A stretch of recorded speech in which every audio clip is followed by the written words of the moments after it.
connect all your questions and comments, and then we will also provide written answers in the report. So don't hesitate, please, to put your questions there, and then anything we don't have time to answer in this webinar, we will answer afterwards.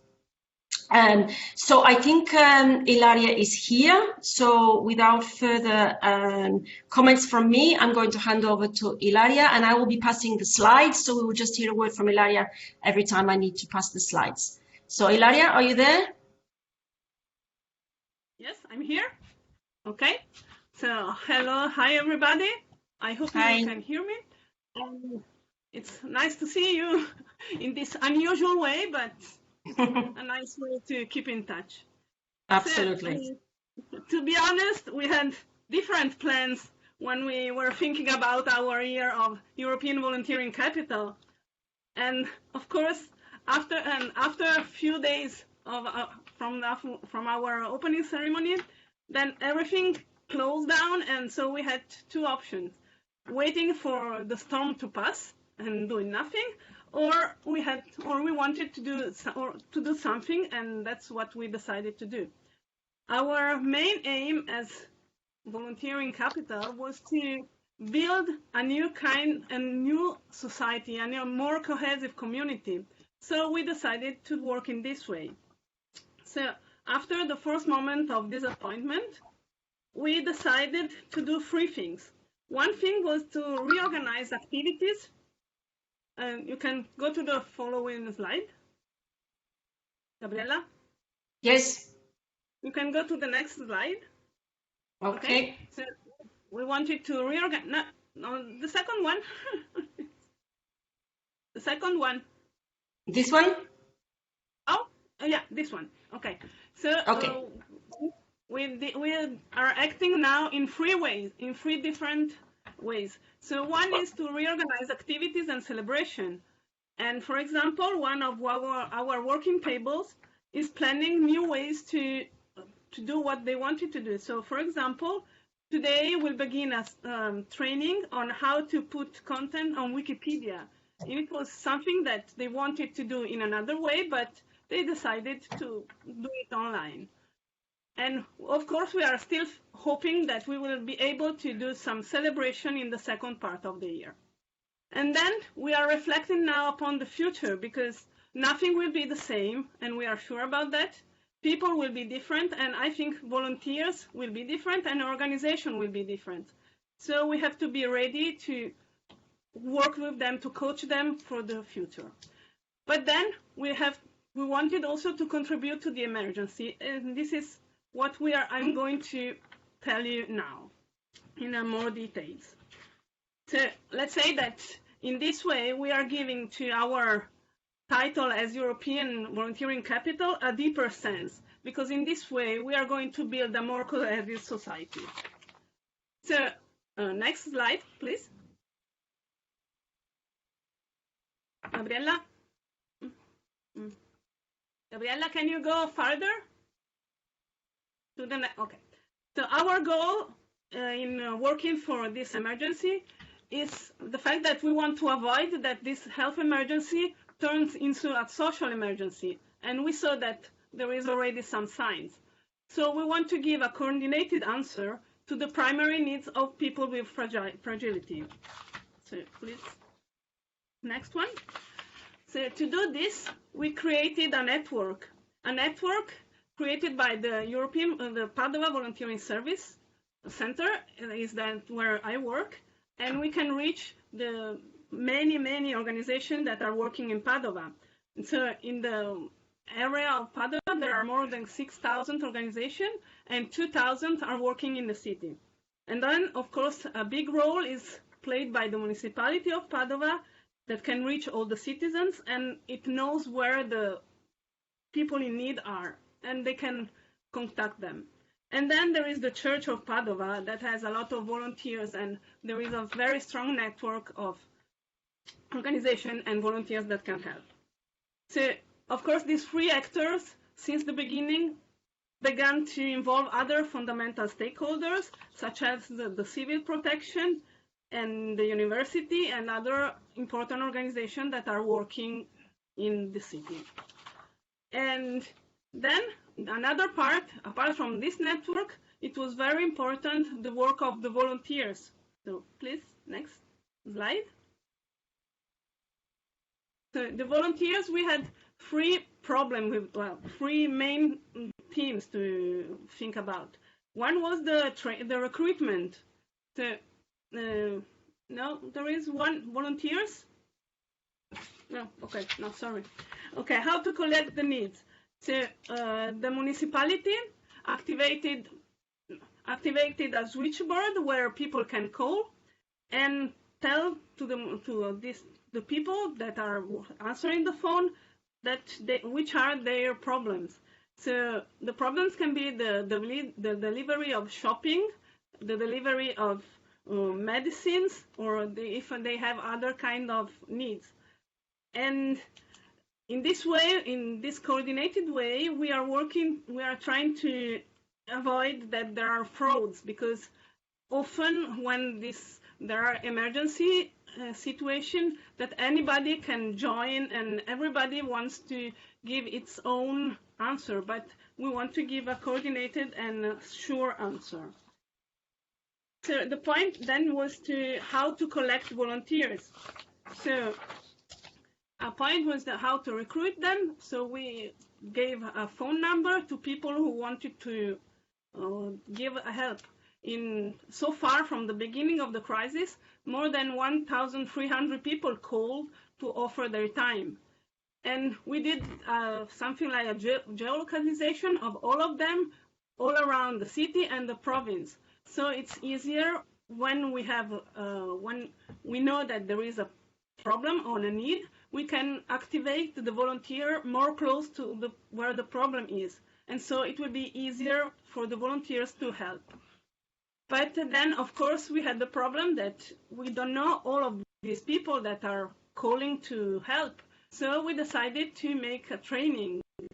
And we did 3 videos. One is about the project, one is about how to help, and one is about communication, because, of course, we want also to give to show what we are doing. And these 3 videos have been seen from 1,300 times. So it's a quite good number. And now we are doing the most important thing, that is the coordination of volunteers, because it's not easy to coordinate all of them when they have to act. I will tell you, okay, now I'm going to tell you what we have done until now. So, as I was telling you, one of the service was to bring the grocery shop or medicines to people who cannot go out. So maybe our elderly people or people with disabilities or something like that. So 774 families were reached with delivery of grocery and medicine at home. And then our volunteers also delivered the masks given by the municipality of Padova, and so 7,500 masks were distributed to only people who cannot go out. And another thing that we are doing is to deliver the expenses vouchers that are given by the Italian government to people in need. And we are doing this, so 1,000 families were reached by our volunteers. And of course, when the volunteers go to the family, you can collect also other kind of need that the family can have. Then another service done in 1 month we have done. It's a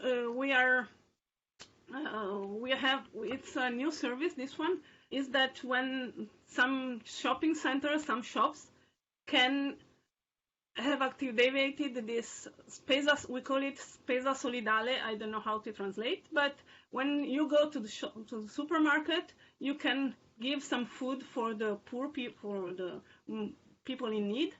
And so in 1 week, because it was activated on the 6th of April, so in 1 week we collected over 1,000 kilos of food, and we are now trying to put this food in bags, and we donate to families in need. The family who cannot have the voucher from the government. And so it's a very important thing. And then one other activity we are doing is to help the homeless people, because of course they cannot, with the lockdown, they cannot stay on the street. And in Padova, we had only an asylum opening during the night. And now, also, apart from that asylum, there is another, it was an hotel, and now it's a place where homeless people can sleep. And there are 54 homeless that are welcome here, but they are giving them a place to stay also during the day. So they have built this huge tent outside of the hotel where they can stay. Of course, they go to eat at the soup kitchen, but on Sunday night, the pizzeria of the neighborhood where they are living, where they are staying, on Sunday night they can have pizza for free, given by the pizzeria that are close to that place. So it's a very nice thing also for them. And then the last thing that we have done is that trying to give an answer to the fact that there are a lot of students that are not going to school, but they don't have any access to computers or tablet because of problems, usually economic problem. So we gave 106 tablet and PC. The first 6 were given to women with women in protected houses, and other 50s were delivered through schools that, of course, told us that they have problems. Well, they told to the municipality, because there is always the municipality is coordinating all these helps. And so, yeah, these are in very brief sentence what we are doing, but you can have more details on our website and Padova Capitale and Facebook or Instagram. I hope I was clear enough. And if you have any question, just ask. Thank you. Thank you, Ilaria. That was very clear and really gave us the overview of the example, of the really excellent example, how you managed, because of the relationships that you already had in place, because of the structure that you already had in place, to be flexible and to be reactive to the particular situation that arrived. And I think that's a lesson to be learned by many municipalities and many volunteer centers around Europe as well. And if you have questions for Ilaria, please type them in the chat. We're going to continue now with the presentations, because I'm really conscious of time. At least we get the presentations through, and then we will gather some of the questions at the end. So Lucas, are you there, ready to present what you've been doing in Berlin, who of course will be the European Volunteering Capital in 2021? Sure, yes, thank you. Well, first of all, thank you, Ilaria. You hear me? It's okay? Yes. Yeah? Perfect. So thank you, Ilaria, for the presentation. We are really aware in Berlin that for you as Volunteering Capital this year, this is a very difficult and very particular situation. And we're really impressed by what you realized in the first, what you put in place in the first weeks, very early in the whole development. And thank you very much as well for sharing those experiences early on. Like a couple of weeks back, we already talked, and that really helped us to reflect in Berlin as well, how we set up our support. So thank you very much for this. I will be speaking now, of course, from the Senate, or in place of the Senate of Berlin, or the Senate administration. So we are municipality side, we are not the civil society side. So the perspective, of course, is different. But still, we try, of course, a lot also to support volunteers and civil society in that. And well, let me give you a quick overview of the things we're doing. Maybe you can go to the next slide, Gabriela, and you have a complete list. I will go through some of them. If you have more detailed questions, of course, I can expand of some of these things, but maybe to just give you a quick overview. So the first one, we are really aware that there is a big need for information. So a lot of people they face a lot of uncertainties. They ask questions, what is going on and where can we find the information? Okay, so we went to the overview, to the next slide. That's okay, you can stay there. So I will give you the details on each of the points. And we established on our website, which is Bürgeraktiv, which means active citizens, basically. We compiled a lot of information for volunteers, and we see that this is really, there's a high demand for this information and for this website. It's very much clicked, and I think that's an integral part of providing information on protection measures, but also on ways where people can volunteer and where they can inform themselves about initiatives, neighborhood initiatives, and different organizations that do things. So that's one of the very important jobs that we as municipality do now, to provide information. Then the second one, we have a lot of volunteer centers in Berlin, a lot of volunteer agencies. We are a city of almost 4 million inhabitants, and we have 12 little towns within Berlin. And in each of these districts, we have one volunteer agency, which is financed as well to a big part from the city's administration's funds. And these volunteer agencies, together with neighborhood centers, they right now are the backbone of the volunteer involvement throughout the city. So they play the role of connecting the needs and the volunteers, as they did before as volunteer agencies, but now they do it as well in the private sphere. So we also connect in these centers people that want to help other people and people that need help with, I don't know, grocery shopping or going to pharmacies and so on. So we are really happy that we can rely on this system which was in place before and now really pays off, that we have the strong infrastructure of volunteer centers in the local communities, and that really works quite well. Last week we introduced a phone number, which is a central hotline, and you can reach all the 12 centers by this number. And we have like a nice video spot that is played on TV, which is especially targeting elderly people, because the idea is they can contact the centers via phone and then get support by volunteers that are matched by the volunteer centers. Okay, then the third one here goes almost without saying. We are in constant contact with the major players of the civil society in Berlin to really quickly get a response of what are the needs and which funding is missing or which information should be given. And we have weekly calls to see how that progresses. Can you go to the next slide, Gabriela? So the next thing is that we have support funds for small initiatives, volunteer groups that in a very informal and quick way need some small funds, a couple of hundred or sometimes €1,000 to buy materials to realize some projects. This was in place before, but we raised the money to some extent to make it accessible also in this time.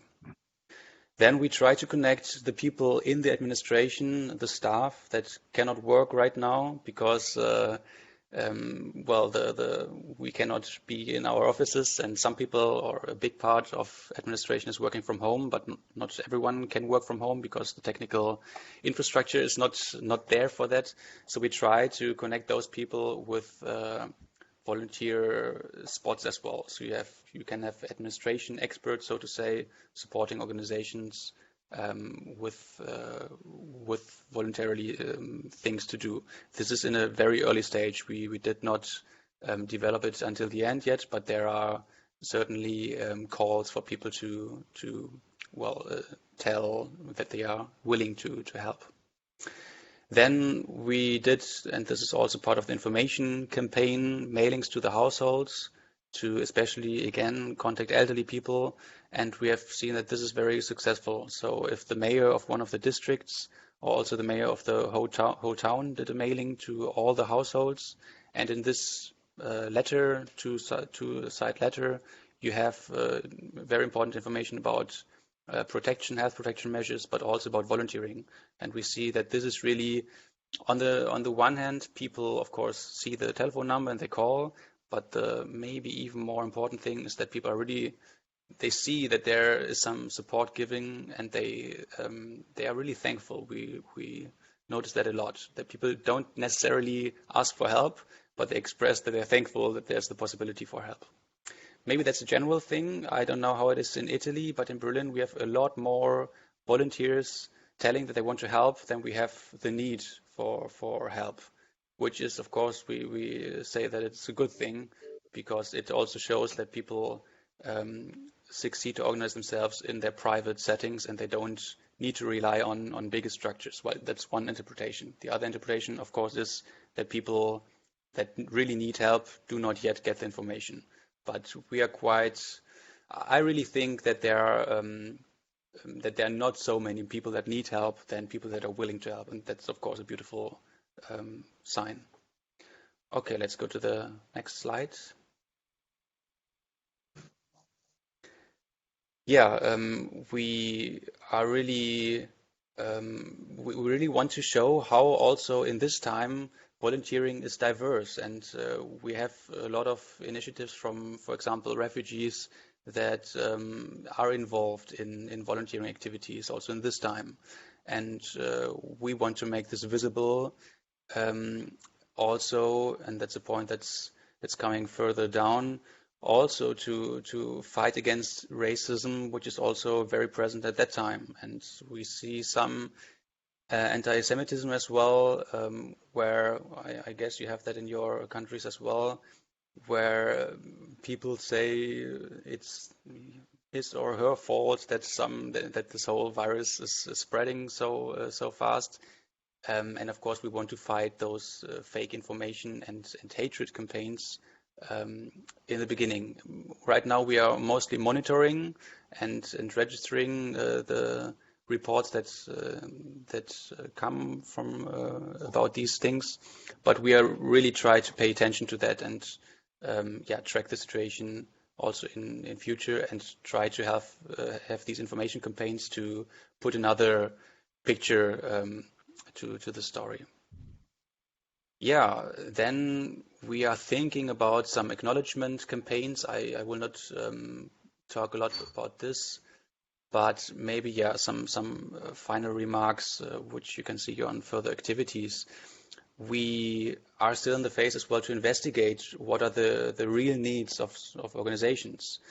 We see that organizations are not yet asking so much for additional funds, for example. So in this phase, we see that organizations are using the funds that they get from our government programs or other funds to keep up their activities, and they are really creative. And you all know about that, on how to find ways to restructure projects and programs to also be able to keep up the work in this time right now. But we are kind of afraid that in future this might change, and maybe also with public funds going down a bit.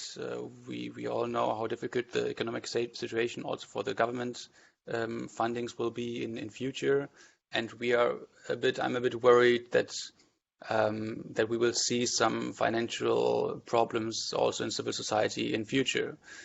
So we try to really investigate where are the needs that we have to address, and how can we then maybe as well construct some funding for these situations. And also one remark on that, I'm also thinking about the dependency that all this creates, because civil society, we see that as well, that we have a lot of rights restricted right now, of course, due to the health protection measures. But this, of course, is a problem for the political activities of civil society. And if we have an increase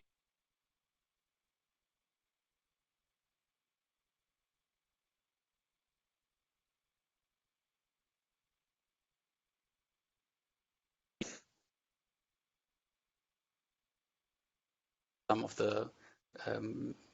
the concrete programs that we are doing there, and on the website you will find more information.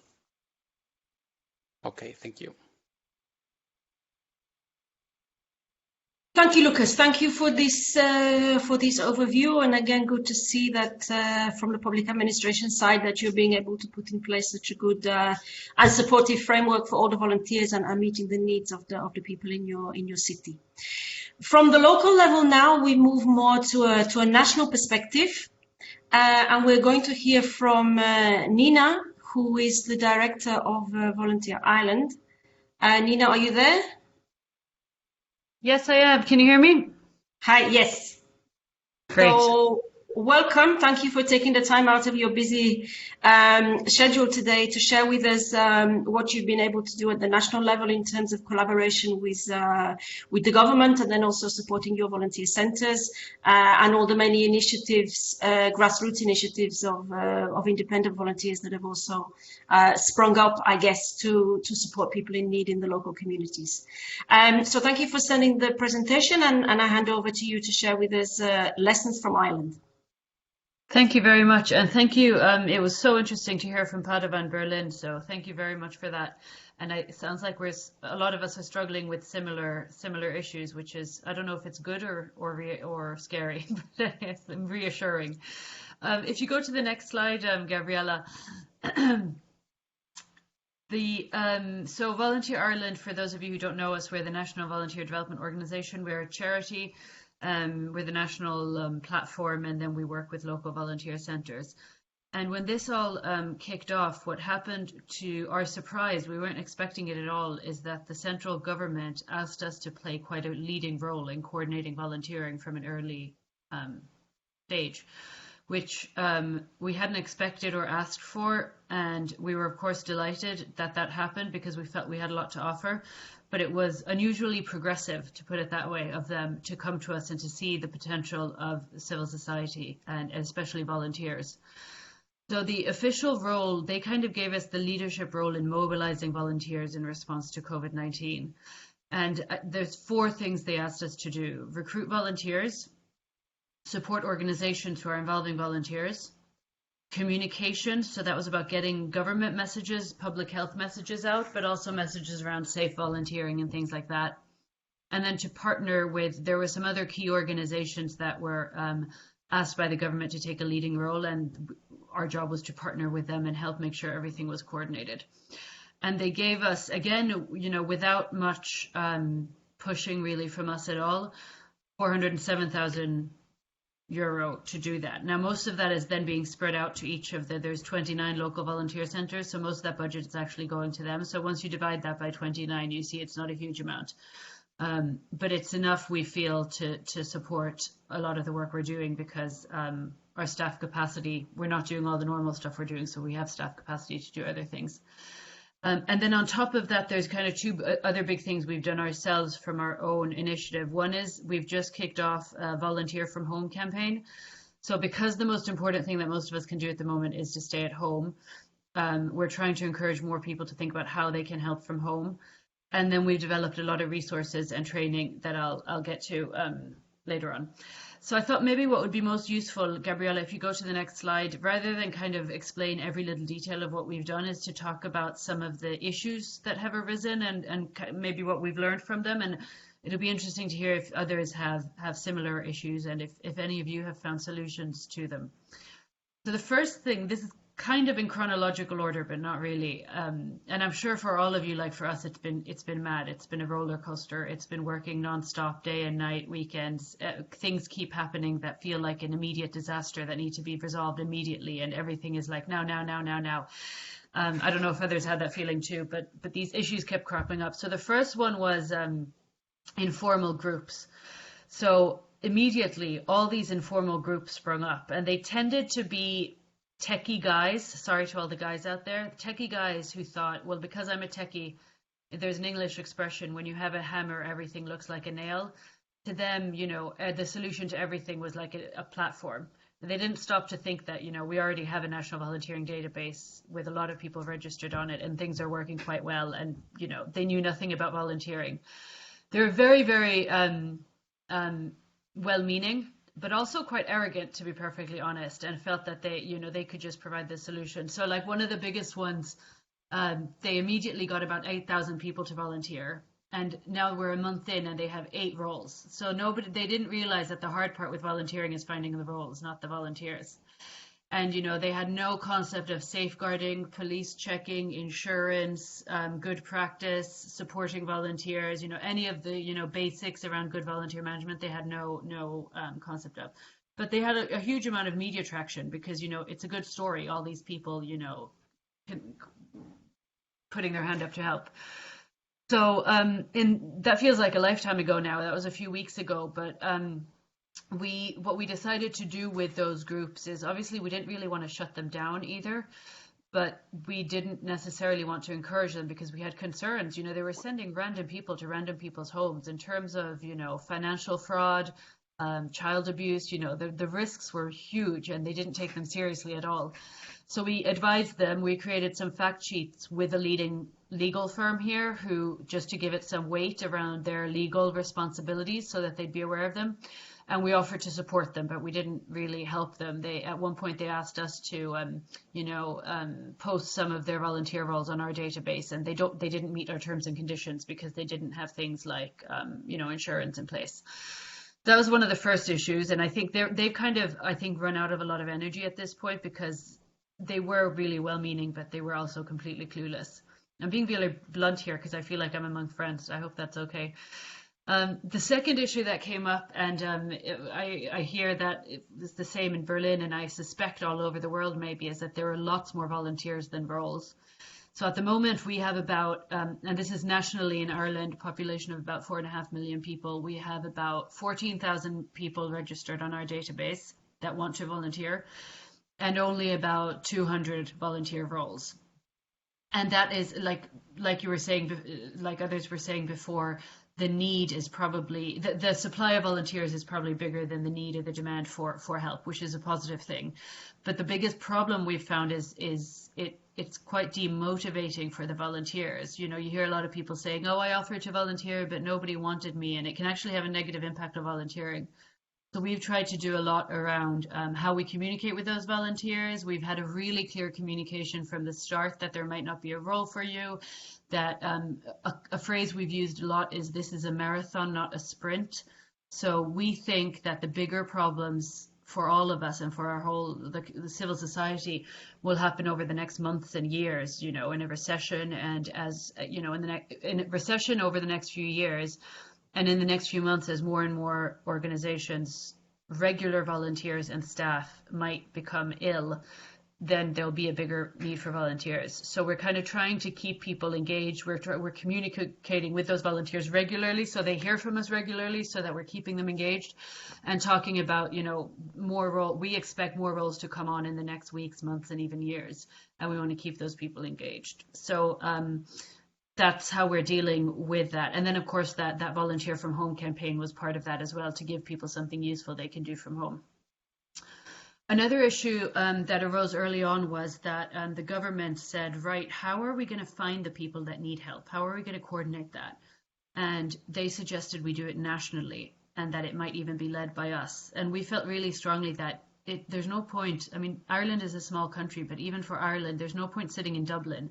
We don't know what's going on locally in local communities. It has to be locally led. We're people who understand the local, like Ireland is very parochial and very, very local. You need those needs to be identified locally.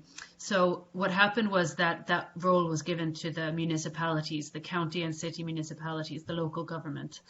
And I think I regret ever making that point, because now we're having to deal with the local municipalities. And I'm aware of some of you are here in the audience, but the attitude, I'm sure in Berlin, you're much more progressive than some of the rural local authorities in Ireland, but the local authorities clearly see us and volunteering as an annoying nuisance that they wish they didn't have to deal with. They'd like to just do it all themselves.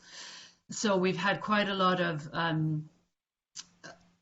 volunteer centres not engaged locally, an attempt by local authorities, local government not to engage volunteers at all, a lack of appreciation of the value that volunteers bring, a lack of understanding of how volunteering works. a lack of acknowledgement around the need for things like insurance and safeguarding practices.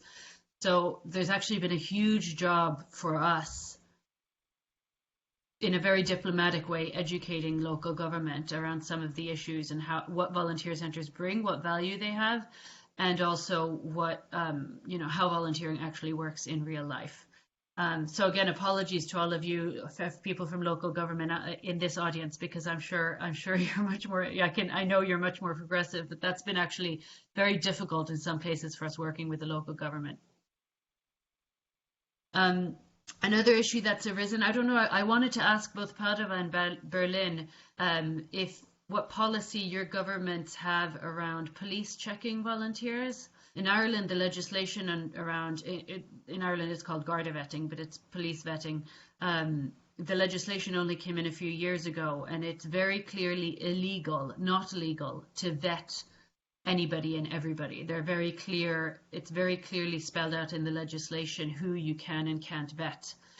And so, for example, for the volunteer role to do shopping for a person, there's been different interpretations of the law around whether that role needs vetting or not. The National Vetting Bureau, who organized this, who are police, the police basically came out and said, yes, they should be vetted, which is not a bad thing. It helps us, gives us clarity. And then the local authorities said, no, they don't need to be vetted. They don't need to be vetted. So right now the police and the local government are having a fight today about whether or not they need vetting. But in the meantime, we're trying to keep the volunteering going. We also are the Volunteer Ireland and the volunteer centres actually conduct we're registered to conduct police vetting checks, so we can do it, but we're kind of being held up now by this struggle between two bigger forces than us about whether or not it's required. So I'd be interested to hear just what different approaches Sorry are. to interrupt you, Nina. We will do some research about that. I'm just very conscious of time. Could you wrap up in just a minute or two the rest of your points? I know there's many things to go into, but we're just on a small time limit. So I'll whiz through it. The issue with insurance was that many people didn't realize that volunteers helping with COVID-19 might need insurance for that. We also had a fight to set up a fund to help volunteer involving organizations be able to apply for funds for costs that they had incurred in response to volunteering to COVID-19. We also had a huge number of volunteers come to us from the National Health Service, which put a huge additional kind of burden on the infrastructure. And then we just developed a shopping protocol around things like how volunteers enter homes and how they can.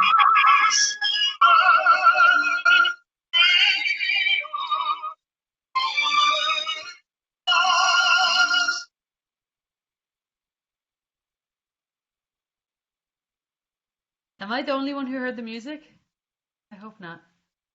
Okay, so if you can go to the next slide, Gabriella, I've just shown there, these are some of the resources we've developed in case it's useful for anybody else. Obviously they're in English, and if anybody wants, you can find them on our websites or just email me and I can send it to you. I'm sure everyone else has their own resources, but if there's anything there you think would be useful, we're happy to share. And that's it for me. Thank you. That's great, Nina. Thank you. And we will, if all the speakers agree, share the slides with the participants and even more widely. And I'm sure that if people want more details or want to follow up, they can contact us at the CEV office or perhaps the presenters directly. But we will try to put those things all together. We're going to move now from Nina, who I so apologize for being a bit late because of the confusion in the timing from Ireland. And then to Estonia, and all the Estonians I think arrived early. So we are crossing two time zones. So yes. Anu, over to you to tell us about your experience in Estonia and also collaborating there with the national authorities. Okay, so thank you, and it was interesting to hear about the others. Lots of topics are the same, maybe some things that I can still bring to the discussion. And I'm trying to do to fit in like 10 minutes. It's a little bit challenging, but I'll try. If you could, Gabriela, switch to the next slide. Okay. So in Estonia, this special situation actually started in the evening of 12th of March. On Friday, we were, I think, still in shock, but on Monday, it really turned out that it's a crisis.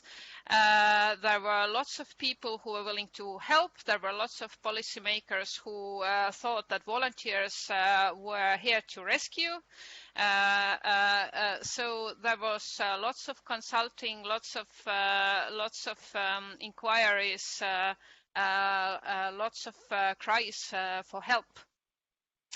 And therefore, we started a network to communicate all the things together. So why Kodukant is part of this network is that we have been a strategical partner for Ministry of Internal Affairs to develop volunteering in Estonia.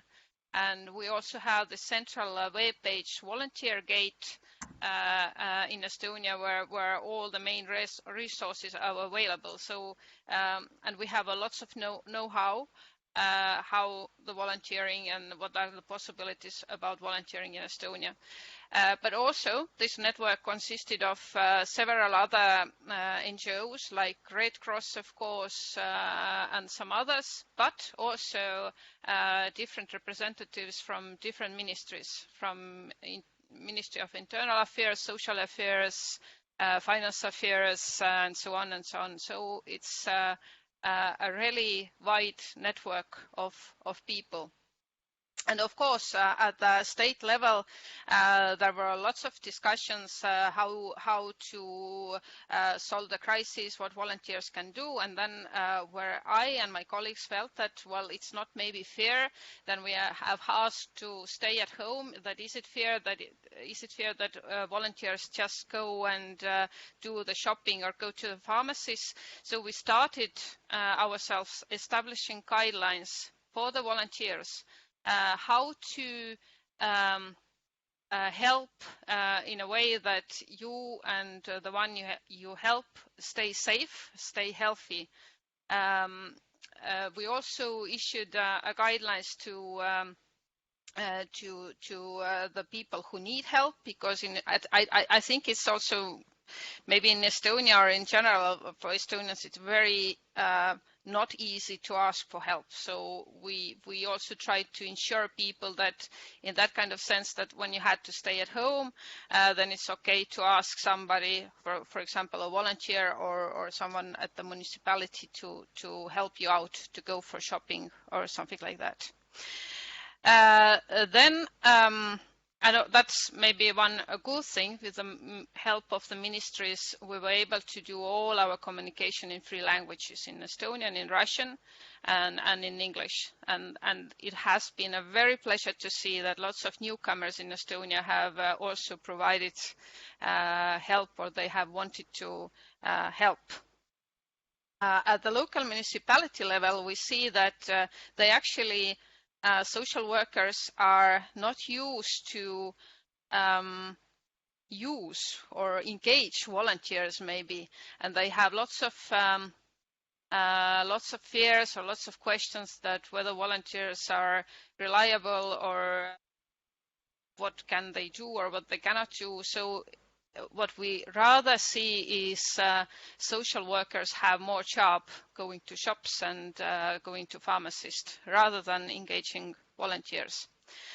At the community level, like at the villages or at the smaller parts of towns, we see that until ministers and important people are making decisions and building national networks, local communities have already solved everything. They have called to the elderly people in the villages or the people with chronic diseases. They have called them. They have asked that what do you need from the shops, and they just do it. We just have that kind of networks, especially at the countryside.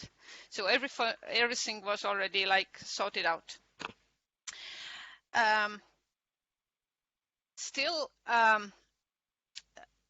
this crisis have given us an opportunity to think more about the role of the volunteer. For example, now here we have set it up also a national network together with Kodukant and Estonian Red Cross, that how to provide volunteer help at the social sector when similar crises occur maybe in the future as well.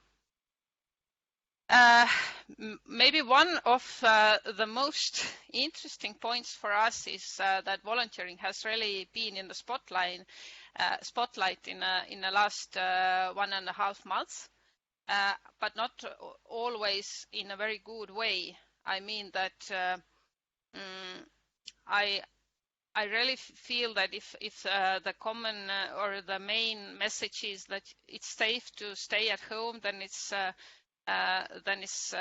good to encourage volunteers to take over the role, for example, of the social worker.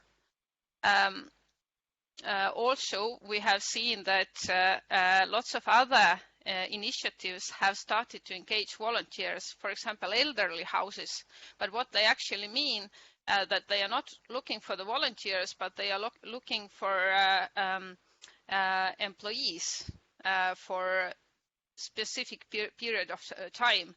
So we have found out that there are lots of people who doesn't understand what volunteering really means.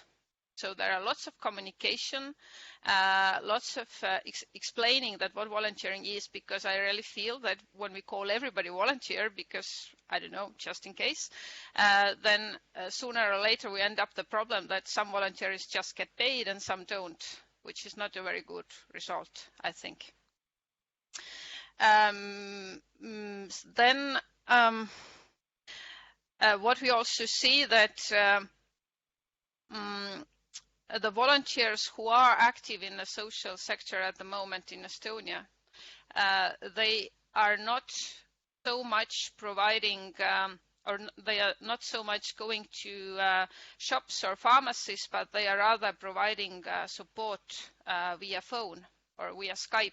And this is something that we strongly also encourage people to do, and we have several guidelines also about that. We have also videos how to make that kind of supportive phone calls, because when people are staying at home alone for a long period of time, they need someone to talk with, someone who maybe talks something other than just the coronavirus.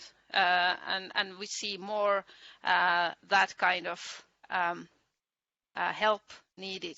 Of course, for Estonians at least, it's very hard to ask that kind of help. I rather ask when I need food, but the emotional well-being is very, very hidden for us. If Gabriella could switch to the next slide. I was pretty sure that I had the things in different order before. But this is the picture of our website. You can also go and have a look. There are main guidelines are also available in English. Unfortunately, the videos are in Estonian, but maybe it's a very good chance to learn a new language. So this is the web page where, which is the central one. It provides information to anyone, to that one who wants to help or that one who wants to ask for help. So all the main information is available here.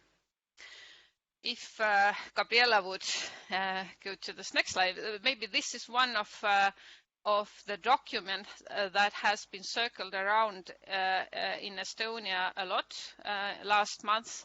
It's just a simple paper which was used in the bigger houses. People just put it on the wall or in the corridor, and everyone who needed to go, someone to go for shopping, they just could fill in their name and telephone, and the neighbor just went shopping and did everything, despite of what policymakers think. Maybe to next slide. Then, of course, we have lots of e-platforms as well. And here I'm going to show just the pictures of two of them. The first one is Helpific, which is mainly dedicated to provide volunteer help, but also paid help people with special needs. And also they provide now platform for volunteers and for people with special needs to help during the corona crisis. And the second one is in Estonian, it's Kogukond Aitab, a community helps. And this was the web page what was set up during the hackathon, Hack the Crisis. It was the online hackathon just after the special condition in Estonia was announced.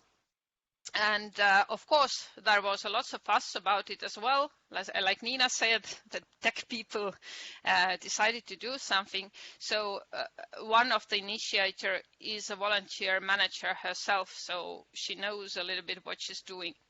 But what we see is that it was circled around in Estonia a lot. It was communicated a lot.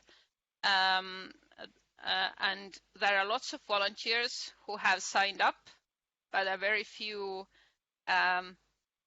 people who ask for help. So most probably there are also lots of disappointment because it's very hard to provide help. So even if you want to. So maybe that's basically the main things. Thank you, Anu. And I see some common themes coming through about the imbalance at the moment between offers of volunteer help and people really asking for the need. But I think we all know this is rather more a marathon than a sprint, and times will change and needs will change. And it's good to know that there are organizations and entities like the ones that we've heard about today, and many of you participating here in this webinar that are out there also helping to support this. We are almost out of the planned time. I don't see any questions in the chat apart from a request to show slide 18. We will be sharing all the slides with everyone who registered, and also on our social media and in our CEV newsletter, so you will get those. If there are any questions, please put them there. We probably don't have time now to answer them directly, but we will answer them in written as part of the report. So now to close the meeting, I would just ask to hand over now to Leila, our CEV president, who will give us some closing remarks and reflections about what we have heard in the webinar today. Leila, are you there? Hello, everyone. Do you hear me? Can you hear me? Yes. Yes? Oh, wonderful. First of all, just let me thank all the participants who have given us a valuable input on what is going on. And I think most of us could relate to what they were saying, because many of us active on the field right now are just recognizing that we share similar problems and challenges. It is a really wonderful thing to see that despite all the physical distance that we need to respect, and we do, that we somehow are becoming more closer as a society, which I think it's really important. And it is also very important that we have recognized, and that it's been recognized widely, as I can see from what I've been following in the media, within the organizations, and even broader. It's this engagement of volunteers has been again reaffirmed as one of the most important answers in the crisis situations. In the 2018 UN report on the status of global state of volunteering, says that volunteers have been on the first line in every crisis situation that has happened since, I think, 2013. Now again we see the same response. So I think, can you hear me? Oh. Can you hear me? Yes, we can. Yes, Leila. Yes. Okay. Sorry. Something. You just disappeared from my screen, so I wasn't sure if I'm still here. So anyway, I think it is so important to see that the role of civil society and volunteers has once again been confirmed as essential and really important. And it's precisely because we are so flexible, engaged, and brave, if you want, to step in and take all of these challenges and activities and protect the most vulnerable amongst us. And I think that is really important. Of course, this engagement will probably not stop with the end of this pandemic. We're gonna have to think about probably how this situation will affect the way, will affect the whole concept of volunteering, and also how this situation is going to affect the overall economic situation, and also will that affect shrinking space for civil society that has already been challenged. So I think there will be few phases of how we as organizations and volunteering organizers, how will we think and act in the future, in order to, of course, protect at the same time volunteering as a concept, as an act of solidarity and active participation, and of course implement and affect the most important values of our societies. So yes, once again, we have shown how values have put into practice with all of our engagements all over Europe. So I, from my side and here from Croatia, thank you once again. And I'm happy and looking forward to continue this dialogue on what can we do and what would be our next steps for the time and this situation ends, and for the future, and think about the strategies on how to make volunteering become even more important part or milestone of the resilience of our communities. And so thank you once again, and I hope to see you soon. Thank you, Leila, and thank you to all our speakers, our presenters who shared their examples. Of course, there are many more examples of good practice from across Europe that we could have shared, but we had to make a selection, also focusing on the European volunteering capitals and what they are doing. If there are no final questions, we will close now this webinar here. We will be in touch with all of you with the presentations, with the report. And we look forward to seeing you all again, hopefully in person very soon, but if not online, with the different webinars, different online meetings that we will organize. I wish you all a good afternoon, a good rest of the week, and see you all soon. Thank you for participating.